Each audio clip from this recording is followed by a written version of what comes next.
Chapitre 82. L'accusation. Monsieur d'Avrigny eut bientôt rappelé à lui le magistrat, qui semblait un second cadavre dans cette chambre funèbre. Oh, la mort est dans cette maison, s'écria Villefort. Dites le crime, répondit le docteur. Monsieur d'Avrigny, s'écria Villefort, je ne puis vous exprimer tout ce qui se passe en moi en ce moment. C'est de l'effroi, c'est de la douleur, c'est de la folie. Oui, dit monsieur d'Avrigny avec un calme imposant. Mais je crois qu'il est temps que nous agissions. Je crois qu'il est temps que nous opposions une digue à ce torrent de mortalité. Quant à moi, je ne me sens point capable de porter plus longtemps de pareils secrets sans espoir d'en faire bientôt sortir la vengeance pour la société et les victimes. Villefort jeta autour de lui un regard sombre. Dans ma maison, murmura-t-il. Dans ma maison. Voyons, magistrat, dit d'Avrigny. Soyez homme, interprète de la loi. Honorez-vous par une immolation complète. Vous me faites frémir, docteur. Une immolation. J'ai dit le mot. Vous soupçonnez donc quelqu'un. Je ne soupçonne personne. La mort frappe à votre porte. Elle entre. Elle va non point aveugle, mais intelligente qu'elle est, de chambre en chambre. Eh bien moi, je suis sa trace, je reconnais son passage. J'adopte la sagesse des anciens. Je tâtonne, car mon amitié pour votre famille, car mon respect pour vous sont deux bandeaux appliqués sur mes yeux, eh bien... Oh, parlez, parlez, docteur, j'aurai du courage. Eh bien, monsieur, vous avez chez vous, dans le sein de votre famille, un de ces affreux phénomènes comme chaque ciel en produit quelqu'un. Locuste et Agrippine, vivant en même temps, sont une exception qui prouve la fureur de la Providence à perdre l'Empire romain souillé par tant de crimes. Bruno et Frédégonde sont les résultats du travail pénible d'une civilisation à sa genèse, dans laquelle l'homme apprenait à dominer l'esprit, fût-ce par l'envoyé des ténèbres. Eh bien, toutes ces femmes avaient été ou étaient encore jeunes et belles. On avait vu fleurir sur leur front, ou sur leur front fleurissait encore, cette même fleur d'innocence que l'on retrouve aussi sur le front de la coupable, qui est dans votre maison. Villefort poussa un cri, joignit les mains et regarda le docteur avec un geste suppliant. Mais celui-ci poursuivit sans pitié. Cherche à qui le crime profite, dit un axiome de jurisprudence. Docteur, s'écria Villefort, hélas. Docteur, combien de fois la justice des hommes n'a-t-elle pas été trompée par ces funestes paroles? Je ne sais, mais il me semble que ce crime... Ah, vous avouez donc, enfin, que le crime existe. Oui, je le reconnais. Que voulez-vous? Il le faut bien, mais laissez-moi continuer. Il me semble, dis-je, que ce crime tombe sur moi seul, et non sur les victimes. Je soupçonne quelque désastre pour moi sous tous ces désastres étranges. Ô homme, murmura d'Avrigny, le plus égoïste de tous les animaux, la plus belle personne. Créature qui croit toujours que la terre tourne, que le soleil brille, que la mort fauche pour lui tout seul. Fourmi maudissant Dieu du haut d'un bond d'herbe. Et ceux qui ont perdu la vie, n'ont-ils rien perdu, eux? Monsieur de Saint-Méran, Madame de Saint-Méran, Monsieur Noirtier. Comment? Monsieur Noirtier? Eh oui. Croyez-vous, par exemple, que ce sort à ce malheureux domestique qu'on en voulait? Non, non. Comme le Polonius de Shakespeare, il est mort pour un autre. C'était Noirtier qui devait boire la limonade. C'est Noirtier qui l'a bu selon l'ordre logique des choses. L'autre ne l'a bu que par accident. Et quoique ce soit Barrois qui soit mort, c'est Noirtier qui devait mourir. Mais alors, comment mon père n'a-t-il pas succombé? Je vous l'ai déjà dit un soir dans le jardin, après la mort de Madame de Saint-Méran. Parce que son corps est fait à l'usage de ce poison même. Parce que la dose, signifiante pour lui, était mortelle pour tout autre. Parce qu'enfin personne ne sait, et pas même l'assassin, que depuis 1 an, je traite avec la brucine la paralysie de monsieur Noirtier, tandis que l'assassin n'ignore pas, et il s'est en est assuré par expérience, que la brucine est un poison violent. Mon Dieu, murmura Villefort en se tordant les bras. Suivez la marche du criminel. Il tue monsieur de Saint-Méran. Oh, docteur, je le jurerai. Ce que l'on m'a dit des symptômes s'accorde trop bien avec ce que j'ai vu de mes yeux. Villefort cessa de combattre et poussa un gémissement. Il tue monsieur de Saint-Méran, répéta le docteur. Il tue madame de Saint-Méran. Double héritage à recueillir. Villefort essuya la sueur qui coulait sur son front. Écoutez bien. Hélas, balbutia Villefort, je ne perds pas un mot, pas un seul. Monsieur Noirtier, reprit de sa voix impitoyable monsieur d'Avrigny. Monsieur Noirtier avait testé naguère contre vous, contre votre famille, en faveur des pauvres enfin. Monsieur Noirtier est épargné. On n'attend rien de lui. Mais il n'a pas plutôt détruit son premier testament, il n'a pas plutôt fait le second, que de peur qu'il n'en fasse sans doute un troisième. On le frappe. Le testament est d'avant-hier, je crois. Vous le voyez, il n'y a pas de temps de perdu. Oh, grâce, monsieur d'Avrigny. Pas de grâce, monsieur. Le médecin a une mission sacrée sur la terre, c'est pour la remplir qu'il a remonté jusqu'aux sources de la vie et défendu dans les mystérieuses ténèbres de la mort. Quand le crime a été commis et que Dieu, épouvanté sans doute, détourne son regard du criminel, c'est au médecin de dire « Le voilà ». Grâce pour ma fille, monsieur, murmura Villefort. Vous voyez bien que c'est vous qui l'avez nommé, vous, son père. Grâce pour Valentine. Écoutez, c'est impossible. J'aimerais autant m'accuser moi-même. Valentine, un cœur de diamant, un lys d'innocence. Pas de grâce, monsieur le procureur du roi. Le crime est flagrant. Mademoiselle de Villefort a emballé elle-même les médicaments qu'on a envoyés à monsieur de Saint-Méran. Et monsieur de Saint-Méran est mort. Mademoiselle de Villefort a préparé les tisanes de madame de Saint-Méran. Et madame de Saint-Méran est morte. Mademoiselle de Villefort a pris des mains de Barrois, que l'on a envoyé dehors, le carafon de limonade que le vieillard vide ordinairement dans la matinée. Et le vieillard n'a échappé que par miracle. Mademoiselle de Villefort est la coupable. C'est l'empoisonneuse. Monsieur le procureur du roi, je vous dénonce mademoiselle de Villefort. Faites votre devoir. Docteur, je ne résiste plus. Je ne me défends plus. Je vous crois. Mais, par pitié, épargnez ma vie, mon honneur.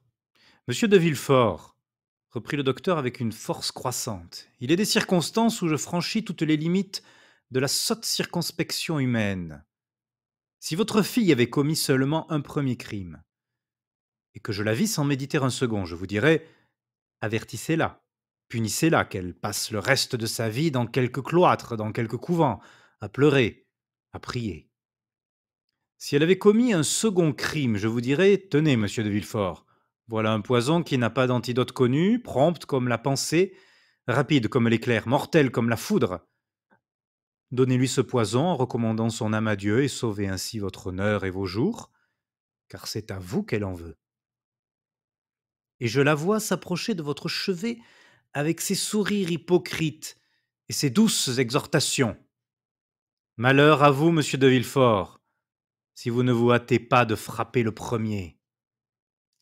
Voilà ce que je vous dirais si elle n'avait tué que 2 personnes. Mais elle a vu 3 agonies, elle a contemplé 3 moribonds, s'est agenouillée près de 3 cadavres. Au bourreau, l'empoisonneuse. Au bourreau. Vous parlez de votre honneur. Faites ce que je vous dis. Et c'est l'immortalité qui vous attend. Villefort tomba à genoux.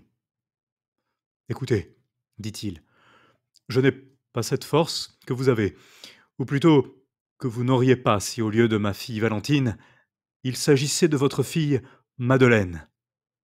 Le docteur pâlit. Docteur, tout homme, fils de la femme, est né pour souffrir et mourir. Docteur, je souffrirai, et j'attendrai la mort. Prenez garde, dit M. d'Avrigny. Elle sera lente, cette mort. Vous la verrez s'approcher après avoir frappé votre père, votre femme, votre fils peut-être. Villefort, suffocant, étreignit le bras du docteur. Écoutez-moi, s'écria-t-il. Plaignez-moi, secourez-moi. Non, ma fille n'est pas coupable. Traînez-nous devant un tribunal, je dirai encore non. Ma fille n'est pas coupable. Il n'y a pas de crime dans ma maison. Je ne veux pas, entendez-vous, qu'il y ait un crime dans ma maison. Car lorsque le crime entre quelque part, c'est comme la mort. Il n'entre pas seul. Écoutez, que vous importe à vous que je meure assassiné? Êtes-vous mon ami? Êtes-vous un homme? Avez-vous un cœur? Non, vous êtes médecin. Eh bien, je vous dis non, ma fille ne sera pas traînée par moi aux mains du bourreau. Ah, voilà une idée qui me dévore, qui me pousse comme un insensé à creuser ma poitrine avec mes ongles. Et si vous vous trompiez, docteur?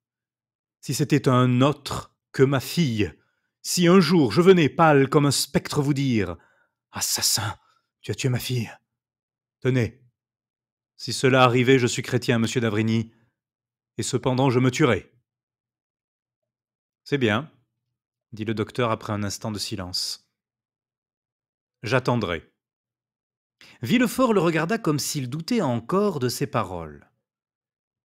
Seulement, continua M. d'Avrigny d'une voix lente et solennelle, si quelque personne de votre maison tombe malade, si vous-même vous vous sentez frappé, ne m'appelez pas, car je ne viendrai plus.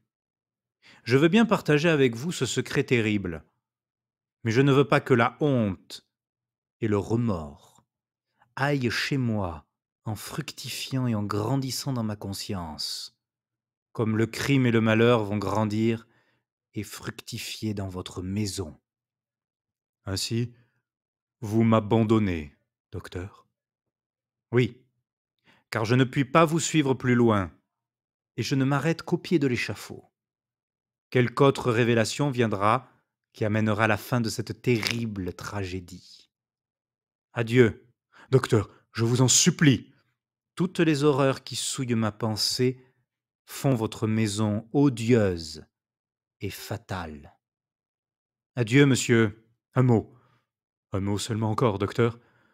Vous vous retirez, me laissant tout l'horreur de la situation, horreur que vous avez augmentée par ce que vous m'avez révélé, mais de la mort instantanée, subite, de ce pauvre vieux serviteur. Que va-t-on dire? C'est juste, dit M. d'Avrigny. Reconduisez-moi. Le docteur sortit le premier, M. de Villefort le suivit. Les domestiques, inquiets, étaient dans les corridors et sur les escaliers par où devait passer le médecin. Monsieur, dit d'Avrigny à Villefort en parlant à haute voix de façon que tout le monde l'entendit. Le pauvre Barrois était trop sédentaire depuis quelques années. Lui qui aimait tant avec son maître à courir à cheval ou en voiture les quatre coins de l'Europe, il s'est tué à ce service monotone autour d'un fauteuil. Le sang est devenu lourd. Il était replé, il avait le cou gros et court. Il a été frappé d'une apoplexie foudroyante. Et l'on m'est venu avertir trop tard. À propos, ajoutait-il tout bas, ayez bien soin de jeter cette tasse de violette dans les cendres.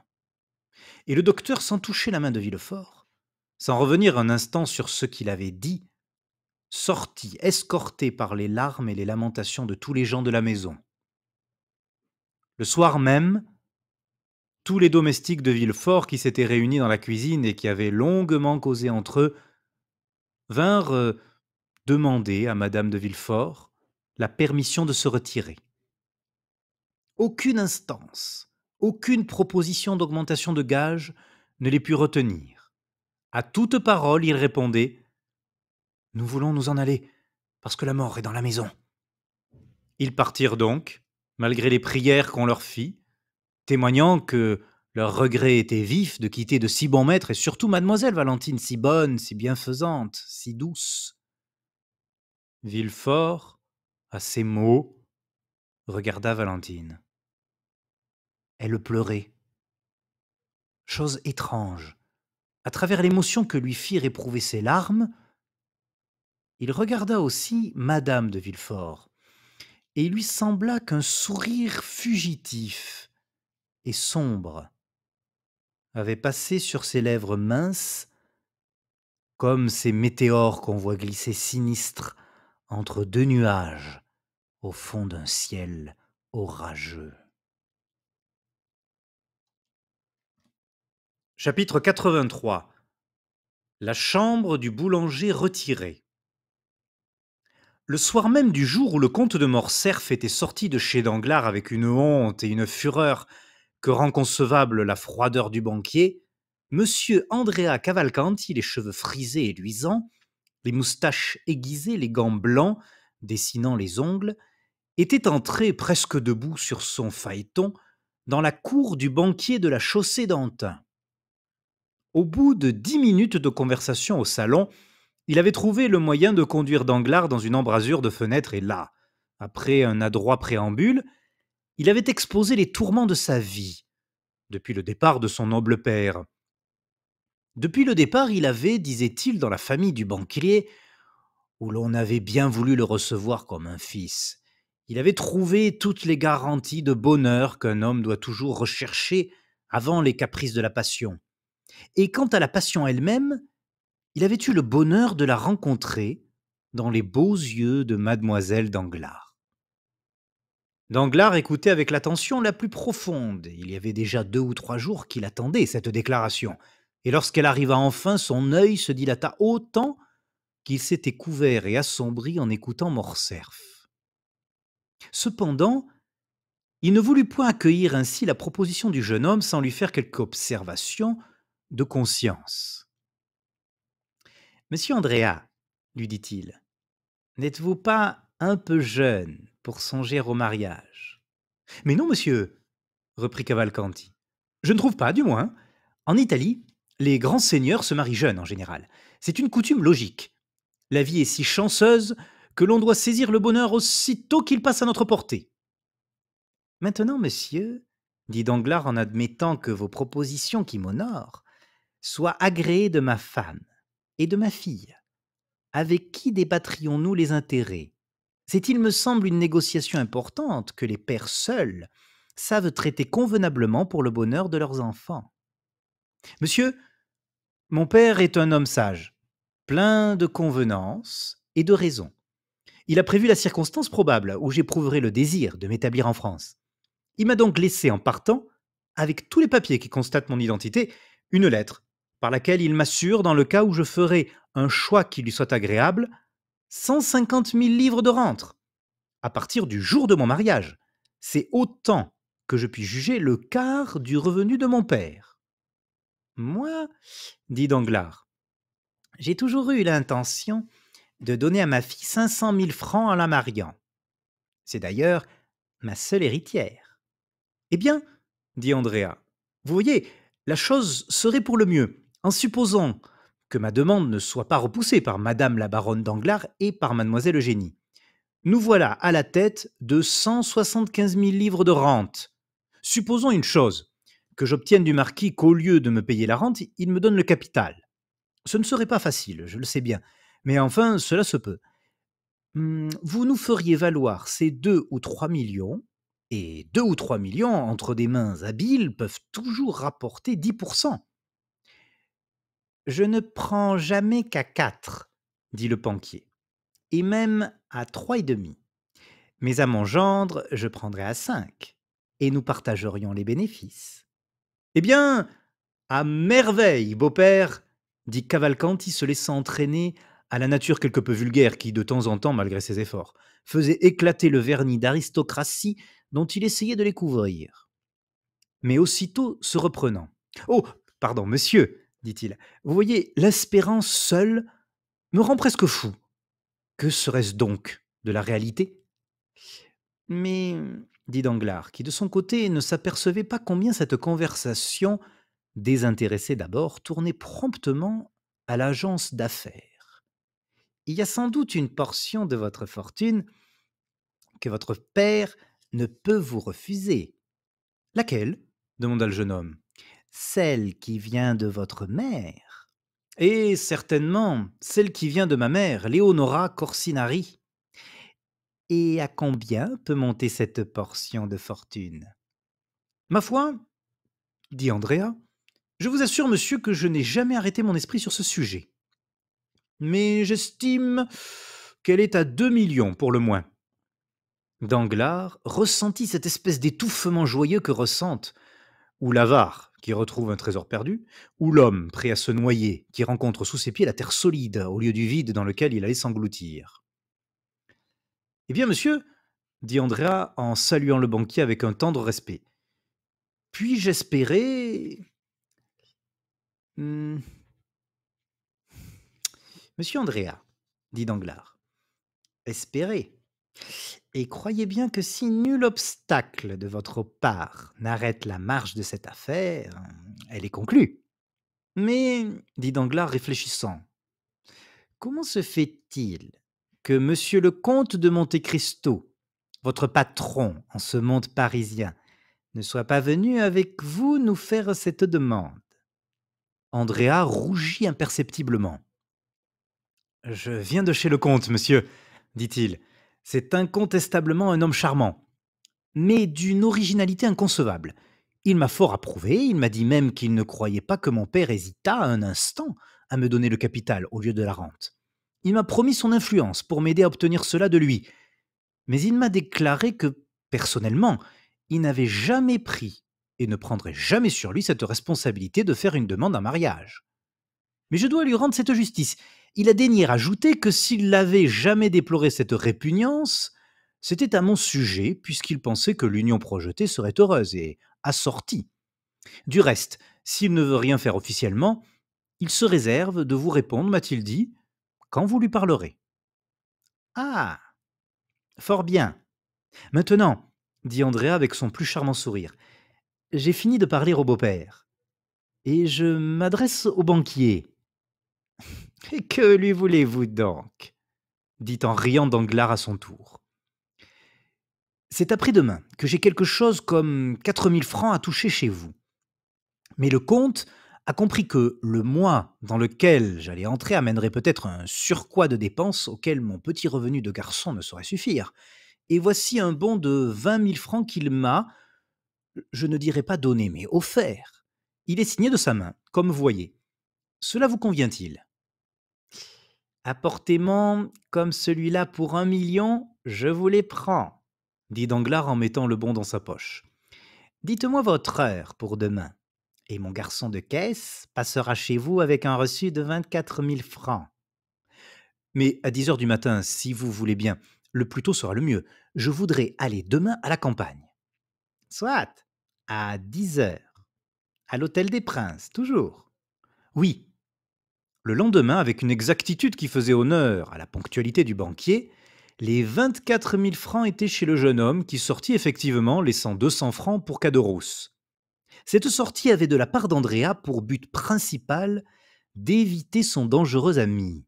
Aussi rentra-t-il le soir le plus tard possible. Mais à peine eut-il mis le pied sur le pavé de la cour qu'il trouva devant lui le concierge de l'hôtel qui l'attendait, la casquette à la main.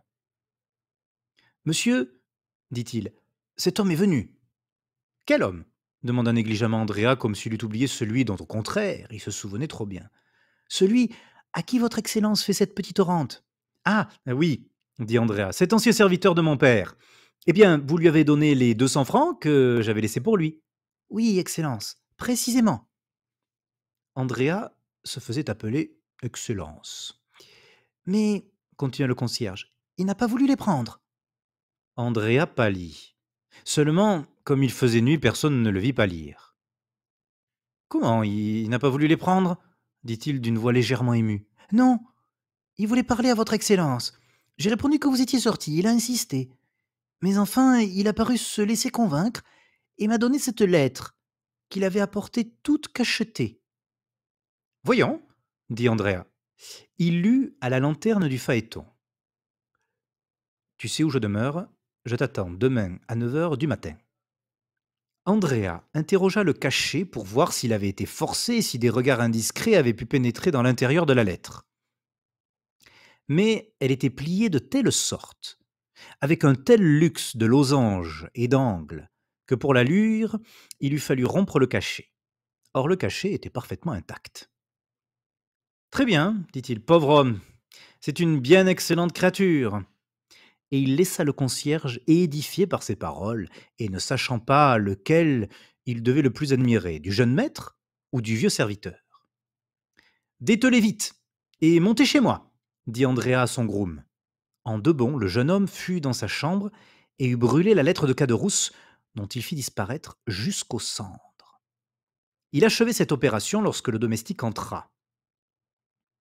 Tu es de la même taille que moi, Pierre, lui dit-il. J'ai cet honneur-là, Excellence, répondit le valet. Tu dois avoir une livrée neuve qu'on t'a apportée hier. Oui, monsieur. J'ai affaire à une petite grisette à qui je ne veux dire ni mon titre ni ma condition. Prête-moi ta livrée et apporte-moi tes papiers, afin que je puisse, si besoin est, coucher dans une auberge. Pierre obéit. 5 minutes après, Andrea, complètement déguisé, sortait de l'hôtel sans être reconnu, prenait un cabriolet et se faisait conduire à l'auberge du Cheval Rouge, à Picpus. Le lendemain, il sortit de l'auberge du Cheval Rouge, comme il était sorti de l'hôtel des Princes, c'est-à-dire sans être remarqué, descendit le faubourg Saint-Antoine, prit le boulevard jusqu'à la rue Ménilmontant et s'arrêtant à la porte de la troisième maison à gauche, chercha à qui il pouvait, en l'absence du concierge, demander des renseignements.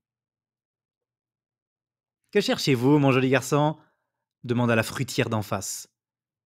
Monsieur Pailletin, s'il vous plaît, ma grosse maman, répondit Andrea. Un boulanger retiré demanda la fruitière. Justement cela. Au fond de la cour, à gauche, au troisième. Andrea prit le chemin indiqué et au troisième trouva une patte de lièvre qu'il agita avec un sentiment de mauvaise humeur dont le mouvement précipité de la sonnette se retentit. Une seconde après, la figure de Caderousse apparut au grillage pratiqué dans la porte. « Ah, tu es exact, lui dit-il. Et il tira les verrous. « Parbleu, dit Andrea en entrant, et il lança devant lui sa casquette de livrée qui, manquant la chaise, tomba à terre et fit le tour de la chambre en roulant sur sa circonférence.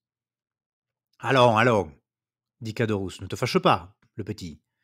Voyons, tiens, j'ai pensé à toi. Regarde un peu le bon déjeuner que nous aurons. Rien que des choses que tu aimes. Trône de l'air. » Andrea sentit en effet en respirant une odeur de cuisine dont les arômes grossiers ne manquaient pas d'un certain charme pour un estomac affamé. C'était ce mélange de graisse fraîche et d'ail qui signale la cuisine provençale d'un ordre inférieur. C'était en outre un goût de poisson gratiné, puis par-dessus tout l'âpre parfum de la muscade et du girofle. Tout cela s'exhalait de deux plats creux et couverts, posés sur deux fourneaux, et d'une casserole qui bruissait dans le four d'un poêle de fonte. Dans la chambre voisine, Andrea vit en outre une table assez propre, ornée de deux couverts, de deux bouteilles de vin cachetées, l'une de verre, l'autre de jaune, d'une bonne mesure d'eau-de-vie dans un carafon, et d'une macédoine de légumes dans une large feuille de chou posée avec art sur une assiette de faïence. « Que t'en semble, le petit ?» dit Caderousse. « Hein ? Comme cela, en baume. Ah, dame, tu sais, j'étais bon cuisinier là-bas. Te rappelles-tu comme on se léchait les doigts de ma cuisine? Et toi, tout le premier, tu en as goûté de mes sauces. Et tu ne les méprisais pas, que je crois. » Et Caderousse se mit à éplucher un supplément d'oignon. « C'est bon, dit André avec humeur. Pardieu, si c'est pour déjeuner avec toi que tu m'as dérangé, que le diable t'emporte. » Mon fils, dit sentencieusement Caderousse, en mangeant l'on cause. Et puis, ingrat que tu n'as donc pas plaisir à voir un peu ton ami? Moi, j'en pleure de joie. Caderousse en effet pleurait réellement. Seulement il était difficile de dire si c'était la joie ou les oignons qui opéraient sur la glande lacrymale de l'ancien aubergiste du pont du Gard. « Tais-toi donc, hypocrite, dit Andrea. Tu m'aimes, toi? Oui, je t'aime. Ou le diable m'emporte. C'est une faiblesse, dit Caderousse. Je le sais bien, mais c'est plus fort que moi. Ce qui ne t'empêche pas de m'avoir fait venir pour quelque perfidie. Allons donc, dit Caderousse en essuyant son large couteau à son tablier. Si je ne t'aimais pas, est-ce que je supporterais la vie misérable que tu me fais? Regarde un peu. Tu as sur le dos l'habit de ton domestique. Donc, tu as un domestique. Moi, je n'en ai pas. Et je suis forcé d'éplucher mes légumes moi-même. Tu fais fi de ma cuisine parce que tu dînes à la table d'hôte de l'Hôtel des Princes ou au Café de Paris. Eh bien, moi aussi, je pourrais avoir un domestique. Moi aussi, je pourrais avoir un Tilbury. Moi aussi, je pourrais dîner où je voudrais. Eh bien, pourquoi est-ce que je m'en prive? Pour ne pas faire de peine à mon petit Benedetto. Voyons, à vous seulement que je le pourrais. Hein? Et un regard parfaitement clair de Caderousse termina le sens de la phrase. Bon, dit Andrea, mettons que tu m'aimes. Alors pourquoi exiges-tu que je vienne déjeuner avec toi? Mais pour te voir, le petit. Pour me voir. À quoi bon? Puisque nous avons fait d'avance toutes nos conditions. Eh, cher ami, dit Caderousse, est-ce qu'il y a des testaments sans codicille? Mais tu es venu pour déjeuner d'abord, n'est-ce pas? Eh bien, voyons, assieds-toi. Et commençons par ces sardines et ce beurre frais que j'ai mis sur des feuilles de vigne à ton intention. Méchant! Ah oui, tu regardes ma chambre. Mes 4 chaises de paille, mes images à 3 francs le cadre. Dame, que veux-tu? Ça n'est pas l'hôtel des princes. Allons, te voilà dégoûté à présent. Tu n'es plus heureux. Toi qui ne demandais qu'à avoir l'air d'un boulanger retiré. Caderousse poussa un soupir. Eh bien, qu'as-tu à dire? Tu as vu ton rêve réalisé? J'ai à dire que c'est un rêve, un boulanger retiré, mon pauvre Benedetto. C'est riche, cela a des rentes. Pardieu, tu as des rentes? Moi. Oui, toi, puisque je t'apporte tes 200 francs. Caderousse haussa les épaules. C'est humiliant, dit-il, de recevoir ainsi de l'argent donné à contre-cœur, de l'argent éphémère, qui peut me manquer du jour à l'autre. Tu vois bien que je suis obligé de faire des économies, pour le cas où ta postérité ne durerait pas. Et, mon ami, la fortune est inconstante, comme disait l'aumônier du régiment. Je sais bien qu'elle est immense, ta prospérité. Scélérat. Tu vas épouser la fille de Danglars. Comment? De Danglars? Eh, certainement, de Danglars. Ne faut-il pas que je dise du baron Danglars? C'est comme si je disais du comte Benedetto. C'était un ami Danglars. Et s'il n'avait pas la mémoire aussi mauvaise, il devrait m'inviter, Ratanos. Attendu qu'il est venu à la mienne. Oui, oui, oui, à la mienne, dame. Il n'était pas si fier dans ce temps-là. Il était petit commis, chez ce bon monsieur Morel. J'ai dîné plus d'une fois avec lui et le comte de Morcerf. Ah, tu vois que j'ai de belles connaissances. Et que je voulais les cultiver un petit peu. Bien, nous rencontrerions tous les deux dans les mêmes salons. Allons donc, ta jalousie te fait voir des arcs-en-ciel, Caderousse. C'est bon, Benedetto mio. On sait ce que l'on dit. Peut-être qu'un jour aussi l'on mettra son habit des dimanches et qu'on ira dire à une porte cochère: le cordon, s'il vous plaît. En attendant, assieds-toi et mangeons. Caderousse donna l'exemple et se mit à déjeuner de bon appétit, et en faisant l'éloge de tous les mets qu'il servait à son hôte. Celui-ci sembla prendre son parti, déboucha bravement les bouteilles et attaqua la bouillabaisse et la morue gratinée à l'ail et à l'huile.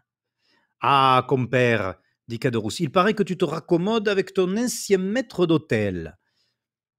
Ma foi, oui, répondit Andrea, chez lequel, jeune et vigoureux qu'il était, l'appétit l'emportait pour le moment sur toute autre chose. Et tu trouves cela bon, hein, coquin? Si bon que je ne comprends pas comment un homme qui fricasse et qui mange de si bonnes choses peut trouver que la vie est mauvaise. Vois-tu, dit Caderousse, c'est que tout mon honneur est gâté par une seule pensée. Laquelle? C'est que je vis aux dépens d'un ami, moi qui ai toujours bravement gagné ma vie moi-même. Oh oh oh, qu'à cela ne tienne, dit Andrea. J'ai assez pour deux, ne te gêne pas. Non, vraiment. Tu me croiras si tu veux, à la fin de chaque mois, j'ai des remords. Bon, Caderousse. C'est au point qu'hier, je n'ai pas voulu prendre les 200 francs. Oui, tu voulais me parler. Mais est-ce bien le remords, voyons? Le vrai remords. Et puis, il m'était venu une idée. Andrea frémit. Il frémissait toujours aux idées de Caderousse. C'est misérable, vois-tu, continua celui-ci, d'être toujours à attendre la fin d'un mois.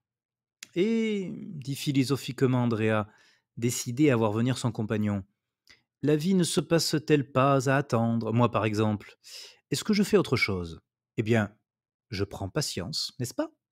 Oui, parce qu'au lieu d'attendre 200 misérables francs, tu en attends 5 ou 6 000, peut-être 10, peut-être 12 même, car tu es un cachotier. Là-bas, tu avais toujours des boursicots, des tirelires que tu essayais de soustraire à ce pauvre ami Caderousse. Heureusement qu'il avait le nez fin, l'ami Caderousse en question. Allons, voilà que tu vas te remettre à divaguer, dit Andrea, à parler et à reparler du passé, toujours.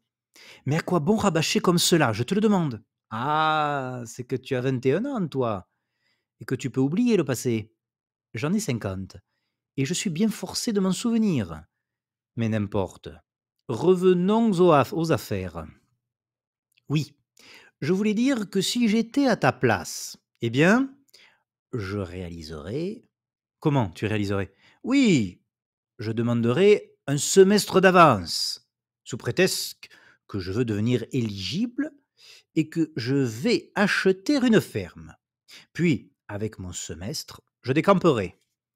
Tiens, tiens, tiens, fit Andrea, ce n'est pas si mal pensé, cela peut-être.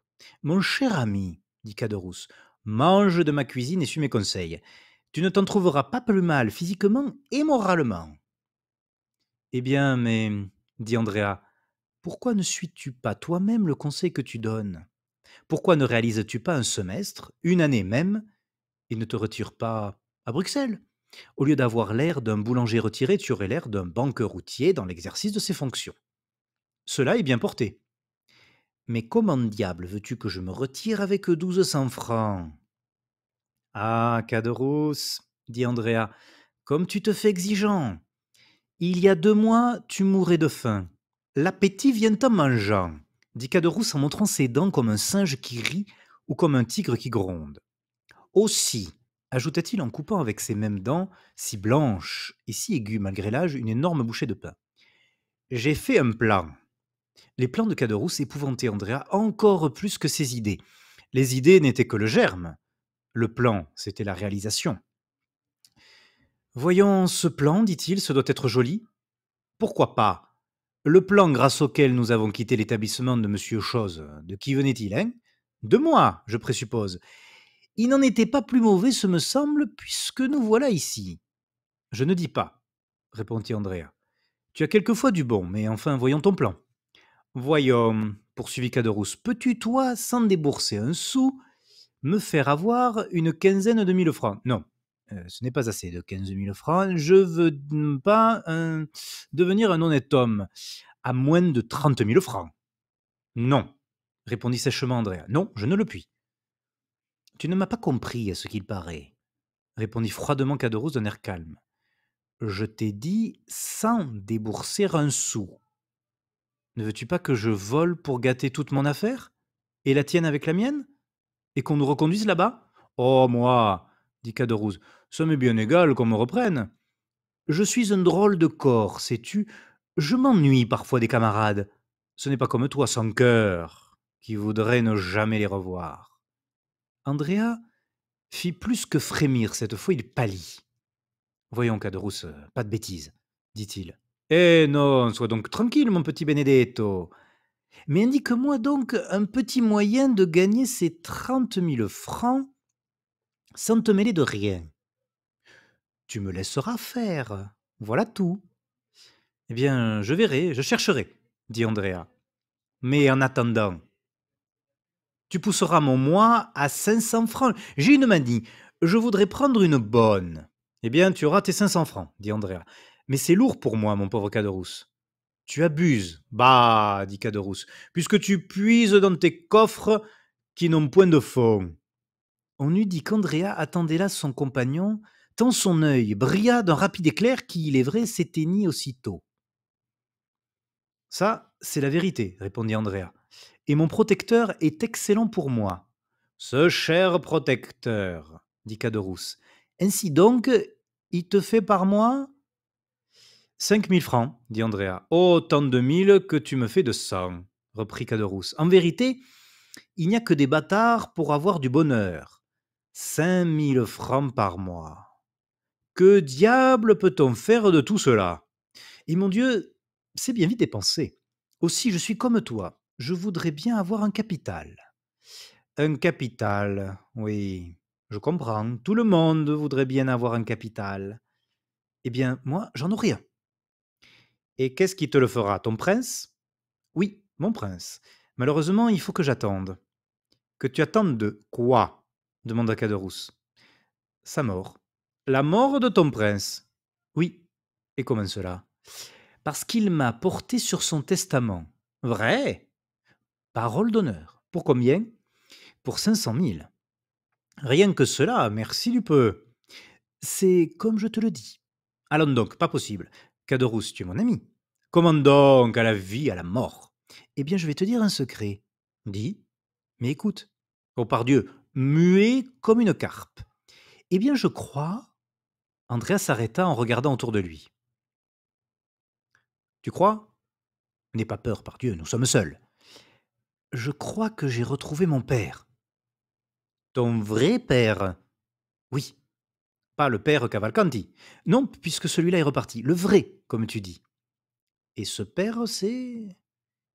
Eh bien, Caderousse, c'est le comte de Monte Cristo. Bah!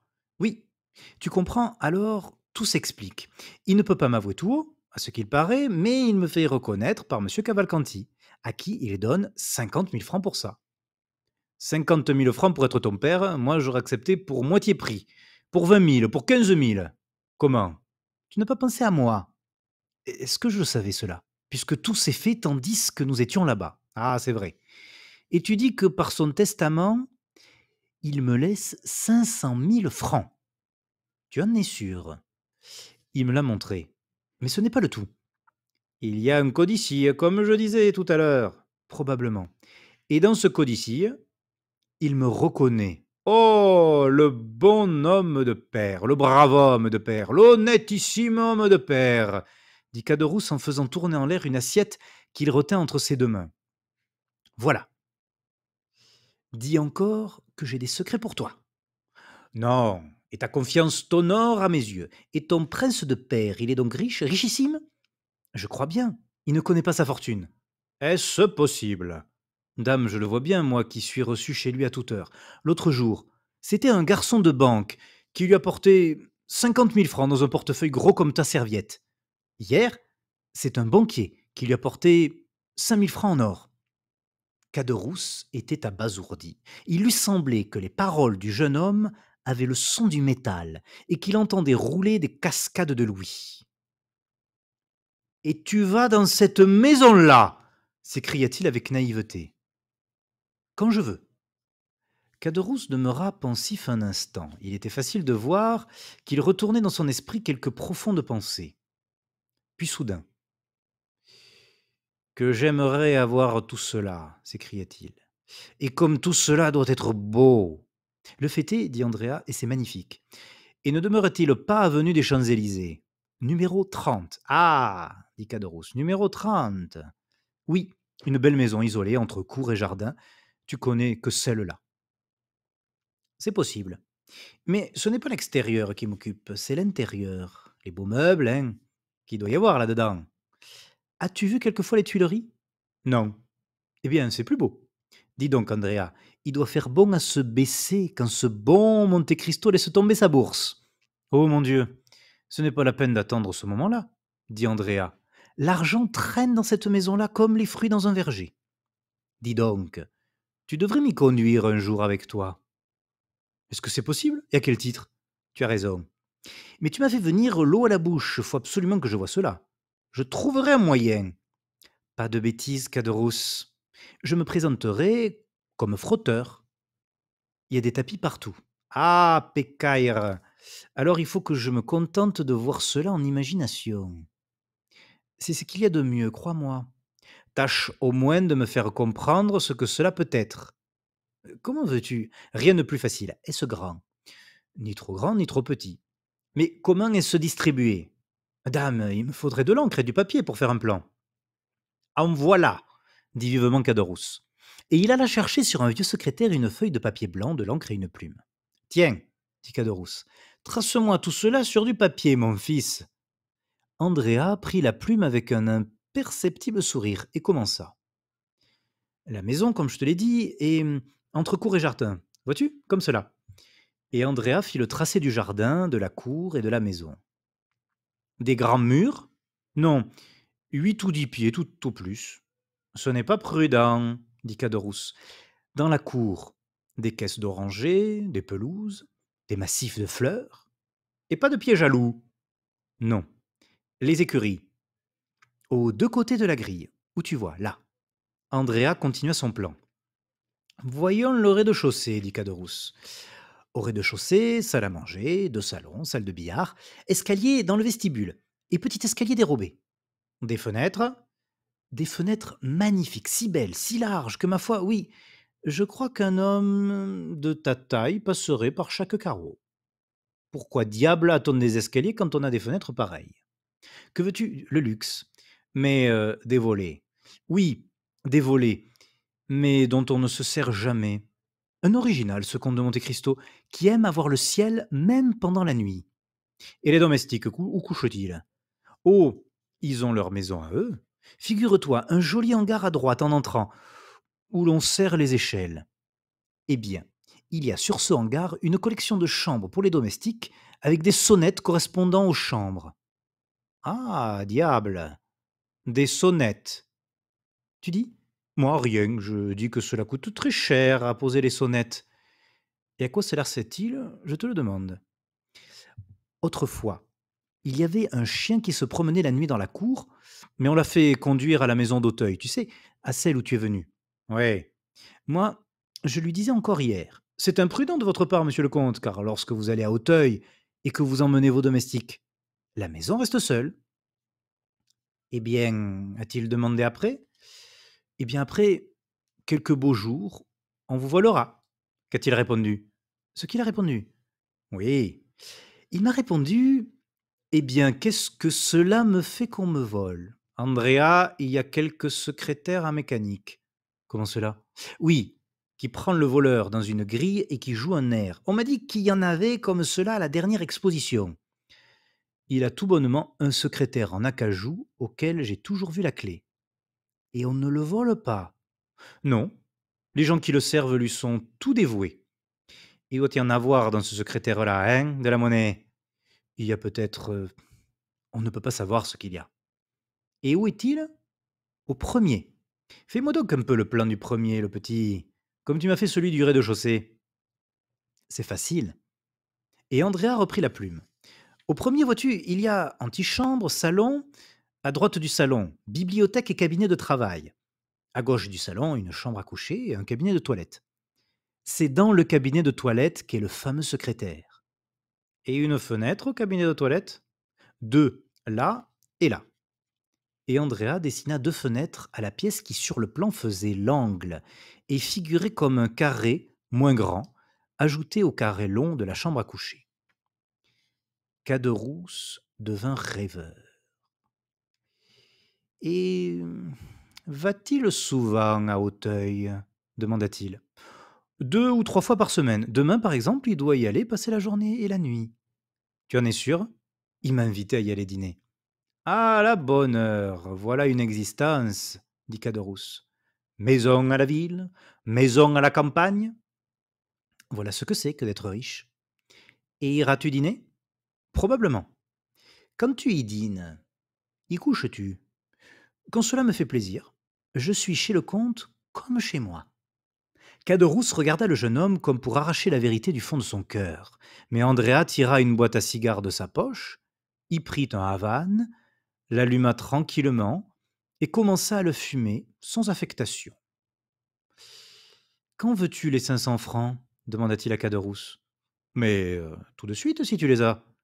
Andrea tira 25 louis de sa poche. Déjeuner, dit Caderousse. Non, merci. Eh bien, tu les méprises? Je les estime, au contraire, mais je n'en veux pas. Tu gagneras le change, imbécile. L'or vaut 5 sous. C'est ça. Et puis le changeur fera suivre l'ami Caderousse, et puis on lui mettra la main dessus, et puis il faudra qu'il dise quels sont les fermiers qui lui paient ses redevances en or. Pas de bêtises, le petit. De l'argent, tout simplement, des pièces rondes à l'effigie d'un monarque quelconque. Tout le monde peut atteindre à une pièce de 5 francs. Tu comprends bien que je n'ai pas 500 francs sur moi. Il m'aurait fallu prendre un commissaire. Eh bien, laisse-les chez toi, à ton concierge. C'est un brave homme, j'irai les prendre. Aujourd'hui? Non. Demain. Aujourd'hui, je n'ai pas le temps. Eh bien, soit. Demain, en partant pour Auteuil, je les laisserai. Je peux compter dessus. Parfaitement. C'est que je vais arrêter d'avance, ma bonne. Vois-tu? Arrête. Mais ce sera fini, hein? Tu ne me tourmenteras plus. Jamais. Caderousse était devenu si sombre qu'Andrea craignit d'être forcé de s'apercevoir de ce changement et redoubla donc de gaieté et d'insouciance. Comme tu es guilleret, dit Caderousse, on dirait que tu tiens déjà ton héritage. Non pas, malheureusement. Mais le jour où je le tiendrai? Eh bien, eh bien, on se souviendra des amis. Je ne te dis que ça. Oui, comme tu as bonne mémoire, justement. Que veux-tu? Je croyais que tu voulais me rançonner. Moi, oh, quelle idée. Moi qui, au contraire, vais encore te donner un conseil d'ami. Lequel? C'est de laisser ici le diamant que tu as à ton doigt. Ah ça, mais tu veux donc nous faire prendre? Tu veux donc nous perdre tous les deux que tu fais de pareilles bêtises? Pourquoi cela? Dit Andrea. Comment? Tu prends une livrée, tu te déguises en domestique, et tu gardes à ton doigt un diamant de 4 à 5 000 francs. Peste, tu estimes juste. Pourquoi ne te fais-tu pas commissaire-priseur? C'est que je ne m'y connais en diamants. J'en ai eu des diamants. Je te conseille de t'en vanter, dit Andrea qui, sans se courroucer comme le craignait Caderousse de cette nouvelle exhortation, livra complaisamment la bague.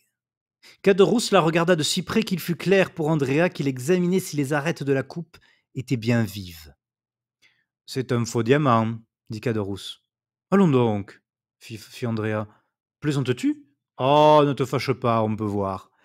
Et Caderousse alla à la fenêtre, fit glisser le diamant sur le carreau. On entendit crier la vitre. Confiteor, dit Caderousse en passant le diamant à son petit doigt. Je me trompais. Mais ces voleurs de joailliers imitent si bien les pierres qu'on n'ose plus aller voler dans les boutiques de bijouterie. C'est encore une branche d'industrie paralysée. Eh bien, dit Andrea, est-ce fini? As-tu encore quelque chose à me demander? Ne te gêne pas pendant que tu y es. Non, tu es un bon compagnon, au fond. Je ne te retiens plus, et je tâcherai de me guérir de mon ambition. Mais prends garde qu'en vendant ce diamant, il ne t'arrive pas ce que tu craignais qu'il ne t'arrivât pour l'or. Je ne le vendrai pas, sois tranquille. Non, pas d'ici à après-demain, du moins, pensa le jeune homme. Heureux coquin, dit Caderousse. Tu t'en vas retrouver tes laquais, tes chevaux, ta voiture et ta fiancée. Mais oui, dit Andrea. Dis donc, j'espère que tu me feras un joli cadeau de noces le jour où tu épouseras la fille de mon ami Danglars. Je t'ai déjà dit que c'était une imagination que tu t'étais mise en tête. Combien de dot? Mais je te dis 1 million? Andrea haussa les épaules. Va pour 1 million, dit Caderousse. Tu n'en auras jamais autant que je t'en désire. Merci, dit le jeune homme. Oh, c'est de bon cœur, ajouta Caderousse en riant de son gros rire. Attends que je te reconduise. Ce n'est pas la peine, je suis fait. Pourquoi cela? Oh, parce qu'il y a un petit secret à la porte. C'est une mesure de précaution que j'ai cru devoir adopter. Serrure hurée et fichée, revue et corrigée par Gaspard Caderousse. Je t'en confectionnerai une pareille quand tu seras capitaliste. Merci, dit Andrea. Je te ferai prévenir 8 jours d'avance. Ils se séparèrent. Caderousse resta sur le palier jusqu'à ce qu'il eût vu Andrea non seulement descendre les 3 étages, mais encore traverser la cour. Alors il rentra précipitamment, ferma la porte avec soin, et se mit à étudier en profond architecte le plan que lui avait laissé Andrea. Ce cher Benedetto, dit-il, Je crois qu'il ne serait pas fâché d'hériter et que celui qui avancera le jour où il doit palper ses 500 000 francs ne sera pas son plus méchant ami. Chapitre 84. L'effraction. Le lendemain du jour où avait eu lieu la conversation que nous venons de rapporter, le comte de Monte Cristo était en effet parti pour Auteuil avec Ali, plusieurs domestiques et des chevaux qu'il voulait essayer. Ce qui avait surtout déterminé ce départ, auquel il ne songeait même pas la veille et auquel Andrea ne songeait pas plus que lui, c'était l'arrivée de Bertuccio, qui, revenu de Normandie, rapportait des nouvelles de la maison et de la corvette. La maison était prête, et la corvette arrivait depuis 8 jours, et à l'ancre dans une petite anse où elle se tenait avec son équipage de 6 hommes, après avoir rempli toutes les formalités exigées, était déjà en état de reprendre la mer. Le comte loua le zèle de Bertuccio et l'invita à se préparer à un prompt départ, son séjour en France ne devant plus se prolonger au-delà d'un mois. Maintenant, lui dit-il, je puis avoir besoin d'aller en une nuit de Paris au Tréport. Je veux 8 relais échelonnés sur la route qui me permettent de faire 50 lieues en 10 heures. Votre Excellence avait déjà manifesté ce désir, répondit Bertuccio, et les chevaux sont prêts. Je les ai achetés et cantonnés moi-même, aux endroits les plus commodes, c'est-à-dire dans des villages où personne ne s'arrête ordinairement. C'est bien, dit Monte Cristo. Je reste ici un jour ou deux. Arrangez-vous en conséquence. Comme Bertuccio allait sortir pour ordonner tout ce qui avait rapport à ce séjour, Baptistin ouvrit la porte. Il tenait une lettre sur un plateau de vermeil. Que venez-vous faire ici demanda le comte en le voyant tout couvert de poussière. Je ne vous ai pas demandé, ce me semble. Baptistin, sans répondre, s'approcha du comte et lui présenta la lettre. Importante et pressée, dit-il. Le comte ouvrit la lettre et lut. Monsieur de Monte Cristo est prévenu que cette nuit même, un homme s'introduira dans sa maison des Champs-Élysées pour soustraire des papiers qu'il croit enfermés dans le secrétaire du cabinet de toilette. On sait monsieur le comte de Monte Cristo assez brave pour ne pas recourir à l'intervention de la police, intervention qui pourrait compromettre fortement celui qui donne cet avis. Monsieur le comte, soit par une ouverture qui donnera de la chambre à coucher dans le cabinet, soit s'embusquant dans le cabinet, pourra se faire justice lui-même. Beaucoup de gens et de précautions apparentes éloigneraient certainement le malfaiteur et feraient perdre à monsieur de Monte Cristo cette occasion de connaître un ennemi que le hasard a fait découvrir à la personne qui donne cet avis au comte, avis qu'elle n'aurait peut-être pas l'occasion de renouveler si cette première entreprise échouant, le malfaiteur en renouvelait une autre. Le premier mouvement du comte fut de croire à une ruse de voleur, piège grossier, qui lui signalait un danger médiocre pour l'exposer à un danger plus grave. Il allait donc faire porter la lettre à un commissaire de police, malgré la recommandation, et peut-être même à cause de la recommandation de l'ami anonyme, quand tout à coup l'idée lui vint que ce pouvait être en effet quelque ennemi particulier à lui, que lui seul pouvait reconnaître et dont, le cas échéant, lui seul pouvait tirer parti, comme avait fait Fiesque du Mort, qui avait voulu l'assassiner. On connaît le comte. Nous n'avons donc pas besoin de dire que c'était un esprit plein d'audace et de vigueur qui se raidissait contre l'impossible avec cette énergie qui fait seule les hommes supérieurs. Par la vie qu'il avait menée, par la décision qu'il avait prise et qu'il avait tenue de ne reculer devant rien, le comte en était venu à savourer des jouissances inconnues dans les luttes qu'il entreprenait parfois contre la nature, qui est Dieu, et contre le monde, qui peut bien passer pour le diable. Ils ne veulent pas me voler mes papiers, dit Monte Cristo. Ils veulent me tuer. Ce ne sont pas des voleurs, ce sont des assassins. Je ne veux pas que monsieur le préfet de police se mêle de mes affaires particulières. Je suis assez riche, ma foi, pour dégrever en ceci le budget de son administration. Le comte rappela Baptistin qui était sorti de la chambre après avoir apporté la lettre. Vous allez retourner à Paris, dit-il. Vous ramènerez ici tous les domestiques qui restent. J'ai besoin de tout mon monde à Auteuil. Mais ne restera-t-il donc personne à la maison, monsieur le comte demanda Baptistin. Si fait le concierge. Monsieur le comte réfléchira qu'il y a, loin de la loge à la maison. Eh bien, Eh bien, on pourrait dévaliser tout le logis sans qu'il entendît le moindre bruit. qui cela? Mais des voleurs. Vous êtes un niais, monsieur Baptistin. Les voleurs, dévalisassent-ils tout le logement, ne m'occasionneront jamais le désagrément que m'occasionnerait un service mal fait. Baptistin s'inclina. Vous m'entendez, dit le comte. Ramenez vos camarades depuis le premier jusqu'au dernier, mais que tout reste dans l'état habituel. Vous fermerez les volets du rez-de-chaussée, voilà tout. Et ceux du premier? Vous savez qu'on ne les ferme jamais. Allez. Le comte fit dire qu'il dînerait seul chez lui et ne voulait être servi que par Ali. Il dîna avec sa tranquillité et sa sobriété habituelles, et après le dîner, faisant signe à Ali de le suivre, il sortit par la petite porte, gagna le bois de Boulogne comme il se promenait, prit sans affectation le chemin de Paris, et à la nuit tombante se trouva en face de la maison des Champs-Élysées. Tout était sombre.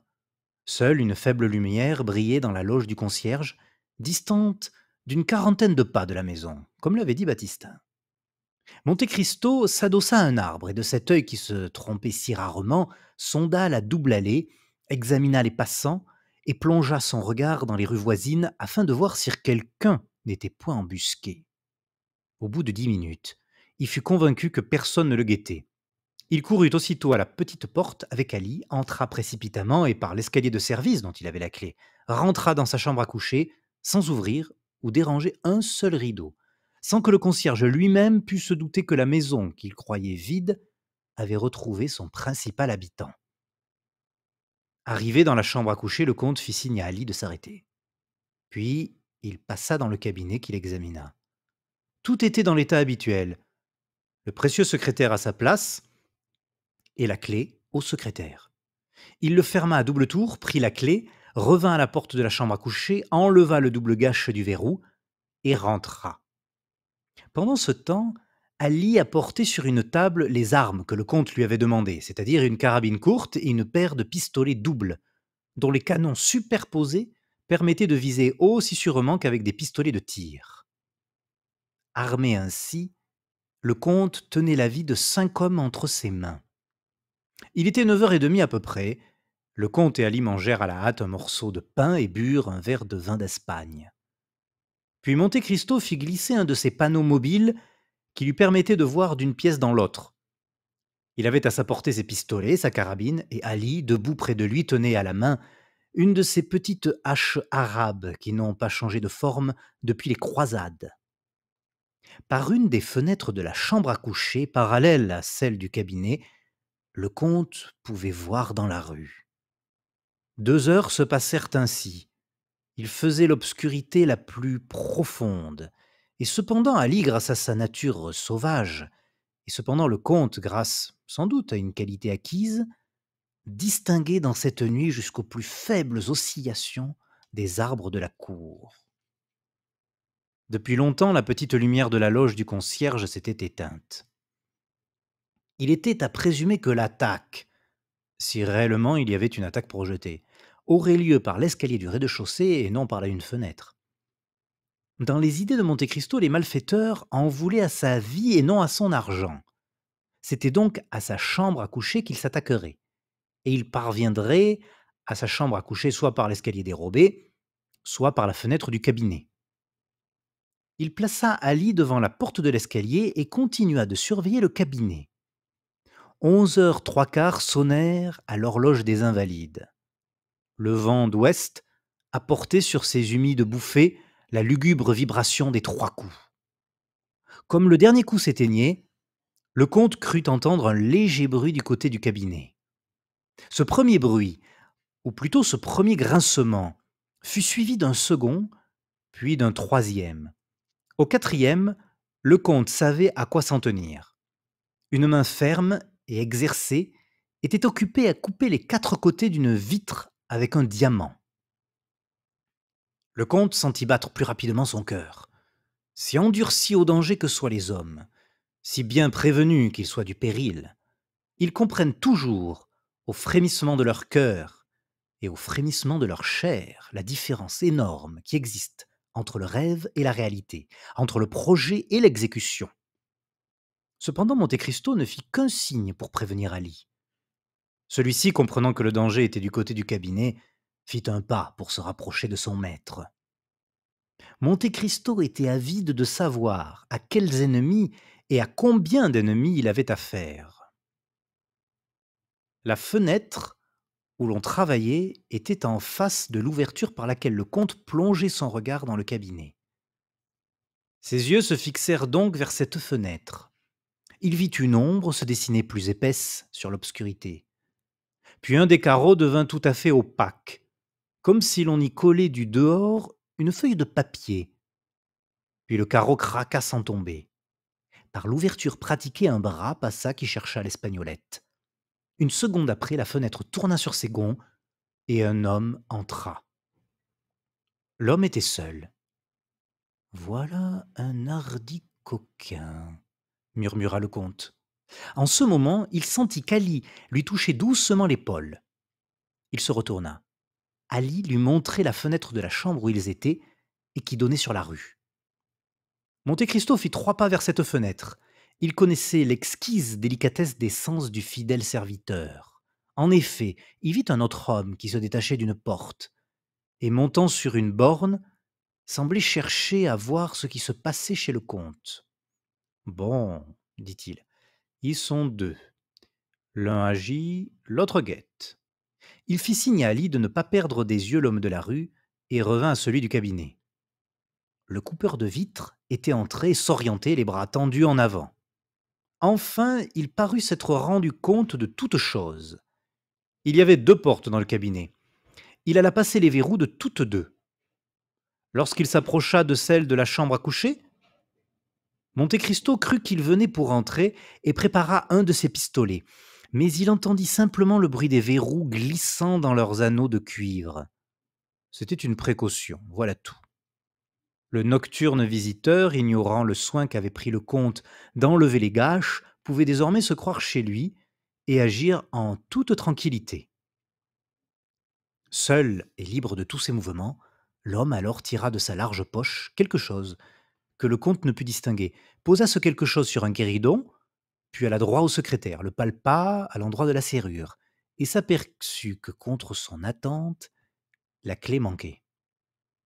Mais le casseur de vitres était un homme de précaution et qui avait tout prévu. Le comte entendit bientôt ce froissement du fer contre le fer que produit, quand on le remue, le trousseau de clés informe qu'apportent les serruriers quand on les envoie chercher pour ouvrir une porte, et auquel les voleurs ont donné le nom de rossignols, sans doute à cause du plaisir qu'ils éprouvent à entendre leur chant nocturne, lorsqu'ils grincent contre le pêne de la serrure. « Ah ah !» murmura Monte Cristo avec un sourire de désappointement. « Ce n'est qu'un voleur. » Mais l'homme, dans l'obscurité, ne pouvait choisir l'instrument convenable. Il eut alors recours à l'objet qu'il avait posé sur le guéridon. Il fit jouer un ressort, et aussitôt une lumière pâle, mais assez vive cependant pour qu'on pût voir, envoya son reflet doré sur les mains et sur le visage de cet homme. « Tiens !» fit tout à coup Monte Cristo en se reculant avec un mouvement de surprise. « C'est... » Ali leva sa hache. « Ne bouge pas, » lui dit Monte Cristo tout bas, « et laisse la tâche. Nous n'avons plus besoin d'armes ici. » Puis, il ajouta quelques mots en baissant encore la voix, car l'exclamation, si faible qu'elle fût, que la surprise avait arrachée au comte, avait suffi pour faire tressaillir l'homme, qui était resté dans la pose du rémouleur antique. C'était un ordre que venait de donner le comte, car aussitôt Ali s'éloigna sur la pointe du pied, détacha de la muraille de l'alcôve un vêtement noir et un chapeau triangulaire. Pendant ce temps, Monte Cristo ôtait rapidement sa redingote, son gilet et sa chemise, et l'on pouvait, grâce aux rayons de lumière filtrant par la fente du panneau, reconnaître sur la poitrine du comte une de ces souples et fines tuniques de mailles d'acier, dont la dernière, dans cette France où l'on ne craint plus les poignards, fut peut-être portée par le roi Louis XVI, qui craignait le couteau pour sa poitrine et qui fut frappé d'une hache à la tête. Cette tunique disparut bientôt sous une longue soutane, comme les cheveux du comte sous une perruque à tonsure. Le chapeau triangulaire placé sur la perruque acheva de changer le comte en abbé. Cependant l'homme, n'entendant plus rien, s'était relevé, et pendant le temps que Monte Cristo opérait sa métamorphose, était allé droit au secrétaire dont la serrure commençait à craquer sous son rossignol. Bon, murmura le comte, lequel se reposait sans doute sur quelque secret de serrurerie qui devait être inconnu au crocheteur de porte, si habile qu'il fût bon. Tu en as pour quelques minutes. Et il alla à la fenêtre. L'homme qu'il avait vu monter sur une borne en était descendu et se promenait toujours dans la rue. Mais chose singulière, au lieu de s'inquiéter de ceux qui pouvaient venir, soit par l'avenue des Champs-Élysées, soit par le faubourg Saint-Honoré, il ne paraissait préoccupé que de ce qui se passait chez le comte, et tous ses mouvements avaient pour but de voir ce qui se passait dans le cabinet. Monte Cristo tout à coup se frappa le front et laissa errer sur ses lèvres entr'ouvertes un rire silencieux. Puis se rapprochant d'Ali. « Demeure ici, lui dit-il tout bas, caché dans l'obscurité, et quel que soit le bruit que tu entendes, quelque chose qui se passe n'entre et ne te montre que si je t'appelle par ton nom. » Ali fit signe de la tête qu'il avait compris et qu'il obéirait. Alors Monte Cristo tira d'une armoire une bougie tout allumée, et au moment où le voleur était le plus occupé à sa serrure, il ouvrit doucement la porte, ayant soin que la lumière qu'il tenait à la main donnât tout entière sur son visage. La porte tourna si doucement que le voleur n'entendit pas le bruit, mais à son grand étonnement, il vit tout à coup la chambre s'éclairer. Il se retourna. « Eh, bonsoir, cher messieurs Caderousse, dit Monte Cristo. Que diable venez-vous donc faire ici à une pareille heure? L'abbé Busoni, s'écria Caderousse. Et ne sachant comment cette étrange apparition était venue jusqu'à lui, puisqu'il avait fermé les portes, il laissa tomber son trousseau de fausses clés et resta immobile et comme frappé de stupeur. Le comte alla se placer entre Caderousse et la fenêtre, coupant ainsi au voleur terrifié son seul moyen de retraite. « L'abbé Busoni !» répéta Caderousse en fixant sur les comtes des yeux hagards. « Eh bien, sans doute, l'abbé Busoni, » reprit Monte Cristo, lui-même en personne, « et je suis bien aise que vous me reconnaissiez, mon cher monsieur Caderousse.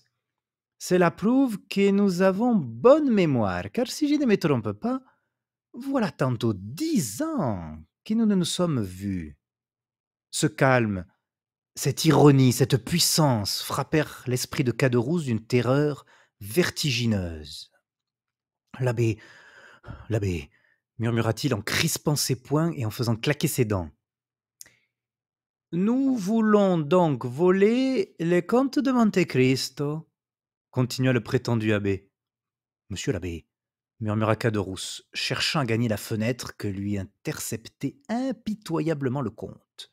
« Monsieur l'abbé, je ne sais, je vous prie de croire, je vous jure. »« Un carreau coupé, » continua le comte, « une lanterne sourde, un trousseau, des rossignols, un secrétaire à demi forcé, c'est clair, cependant. » Caderousse s'étranglait avec sa cravate. Il cherchait un angle où se cacher, un trou par où disparaître. « Allons, » dit le comte, « je vois que vous êtes toujours les mêmes, monsieur l'assassin. »« Monsieur l'abbé, puisque vous savez tout, vous savez que ce n'est pas moi, que c'est la Carconte.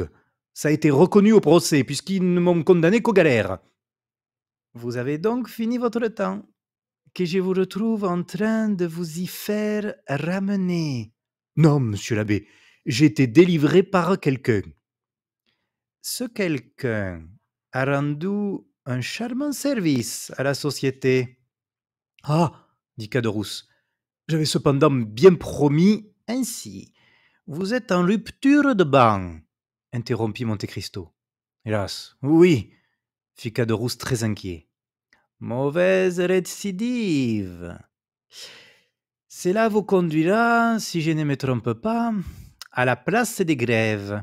Tant pis, diavolo, comme disent les mondains de mon pays. Monsieur l'abbé, Je cède à un entraînement. Tous les criminels disent cela. Le besoin. Laissez donc, dit dédaigneusement Busoni.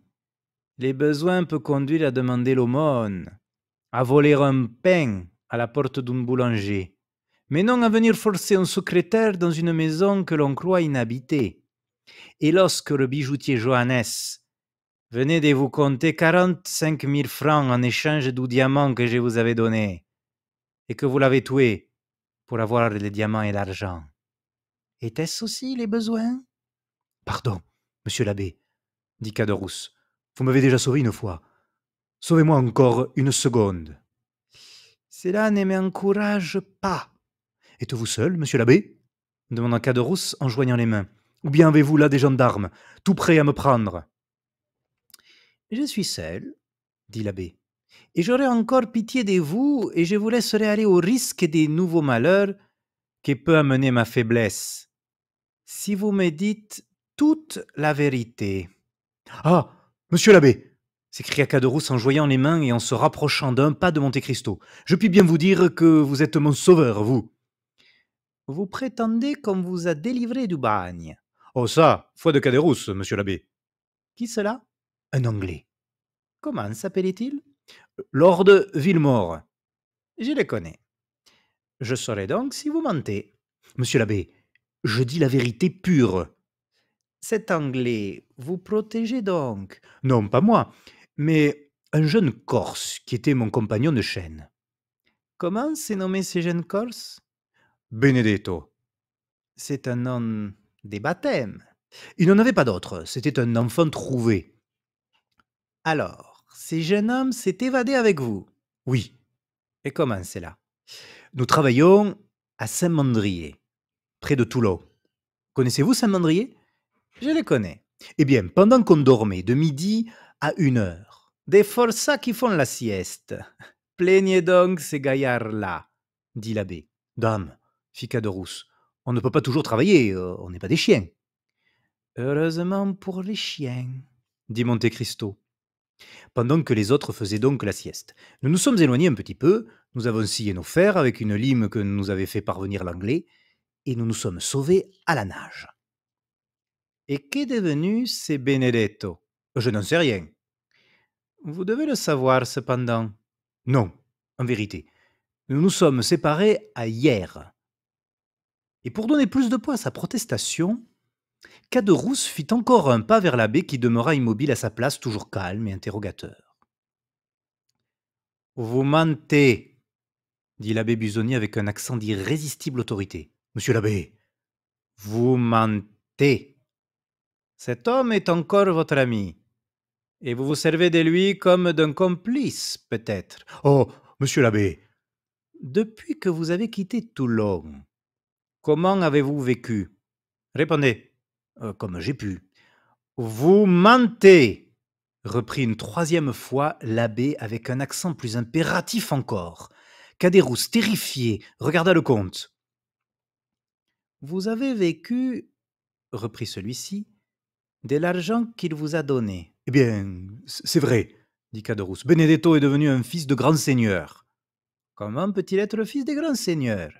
Fils naturel. Et comment nommez-vous ce grand seigneur? Le comte de Monte Cristo, celui-là même chez qui nous sommes.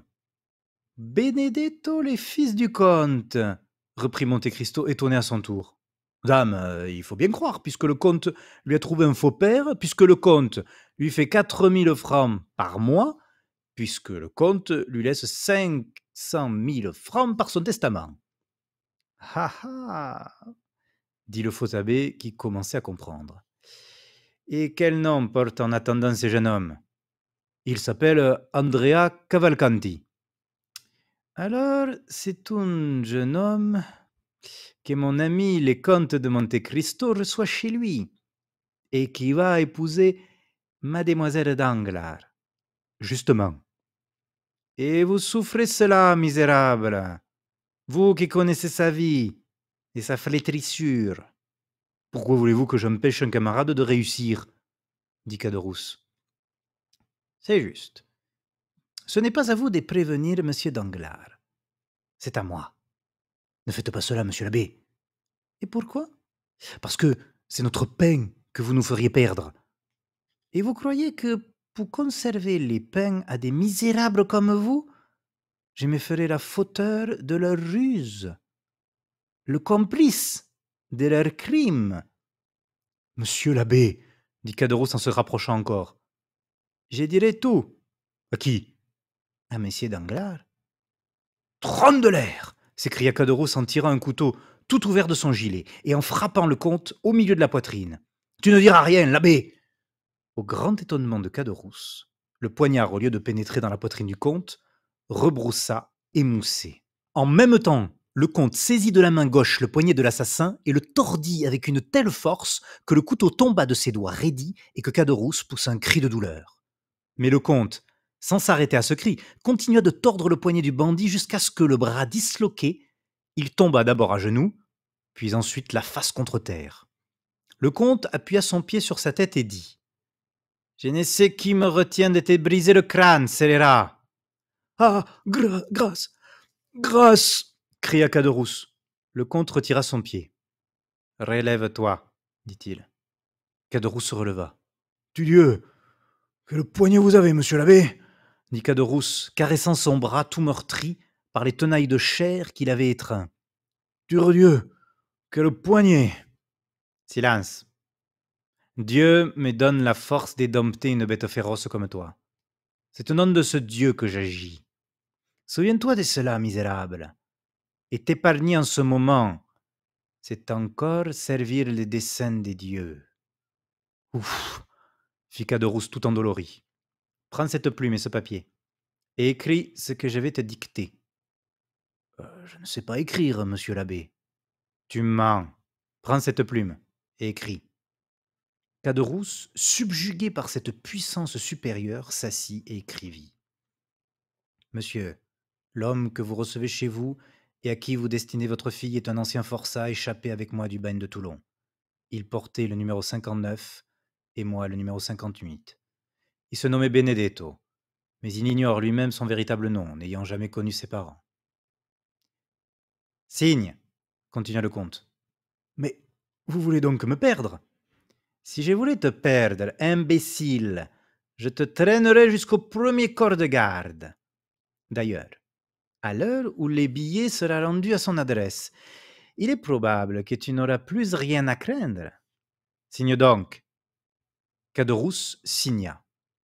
L'adresse: à Messieurs les barons Danglars, banquier, rue de la Chaussée-d'Antin. Caderousse écrivit l'adresse. L'abbé prit le billet. « Maintenant, dit-il, c'est bien, va-t'en. »« Par où? »« Par où tu es venu. »« Vous voulez que je sorte par cette fenêtre? »« Tu es bien entré. »« Vous méditez quelque chose contre moi, monsieur l'abbé. »« Imbécile, que veux-tu que je médite? Pourquoi ne pas m'ouvrir la porte? »« À quoi bon réveiller les concierges? »« Monsieur l'abbé, dites-moi que vous ne voulez pas ma mort. »« Je veux ce que Dieu veut. »« Mais jurez-moi que vous ne me frapperez pas, tandis que je descendrai. »« Sot et lâche que tu es. Que voulez-vous faire de moi? »« Je te le demande. J'ai essayé d'en faire un homme heureux, et je n'en ai fait qu'un assassin. »« Monsieur l'abbé, dit Caderousse, tentez une dernière épreuve. »« Soit, dit le comte. Écoute, tu sais que je suis un homme de parole. »« Oui, dit Caderousse. Si tu rentres chez toi sain et sauf, à moins que ce ne soit de vous qu'ai-je à craindre. Si tu rentres chez toi sain et sauf, quitte Paris, quitte la France, et partout où tu seras, tant que tu te conduiras honnêtement, je te ferai passer une petite pension. Car si tu rentres chez toi sain et sauf, eh bien... »« Eh bien ?» demanda Caderousse en frémissant. « Eh bien, je crois que Dieu t'a pardonné, je te pardonnerai aussi. »« Vrai, comme je suis chrétien, » balbutia Caderousse en reculant. « Vous me faites mourir de peur. »« Allons, va-t'en, » dit le comte en montrant du doigt la fenêtre à Caderousse. Caderousse, encore mal rassuré par cette promesse, enjamba la fenêtre et mit le pied sur l'échelle. Là, il s'arrêta tremblant. Maintenant descends, dit l'abbé en se croisant les bras. Caderousse commença de comprendre qu'il n'y avait rien à craindre de ce côté et y descendit. Alors le comte s'approcha avec la bougie, de sorte qu'on put distinguer des Champs-Élysées cet homme qui descendait d'une fenêtre, éclairé par un autre homme. Que faites-vous donc, monsieur l'abbé Dit Caderousse, S'il passait une patrouille et il souffla la bougie. Puis il continua de descendre, mais ce ne fut que lorsqu'il sentit le sol du jardin sous son pied qu'il fut suffisamment rassuré. Monte Cristo rentra dans sa chambre à coucher, et jetant un coup d'œil rapide du jardin à la rue, il vit d'abord Caderousse qui, après être descendu, faisait un détour dans le jardin et allait planter son échelle à l'extrémité de la muraille, afin de sortir à une autre place que celle par laquelle il était rentré. Puis passant du jardin à la rue, il vit l'homme qui semblait attendre courir parallèlement dans la rue et se placer derrière l'angle même près duquel Caderousse allait descendre. Caderousse monta lentement sur l'échelle et, arrivé aux derniers échelons, passa sa tête par-dessus le chaperon pour s'assurer que la rue était bien solitaire. On ne voyait personne, on n'entendait aucun bruit. 1 heure sonna aux Invalides. Alors Caderousse se mit à cheval sur le perron, et tirant à lui son échelle, la passa par-dessus le mur. Puis il se mit en devoir de descendre, ou plutôt de se laisser glisser le long des 2 montants, manœuvre qu'il opéra avec une adresse qui prouva l'habitude qu'il avait de cet exercice. Mais une fois lancé sur la pente, il ne put s'arrêter. Vainement, il vit un homme s'élancer dans l'ombre au moment où il était à moitié chemin. Vainement, il vit un bras se lever au moment où il touchait la terre. Avant qu'il eût pu se mettre en défense, ce bras le frappa si furieusement dans le dos qu'il lâcha l'échelle en criant « Au secours !»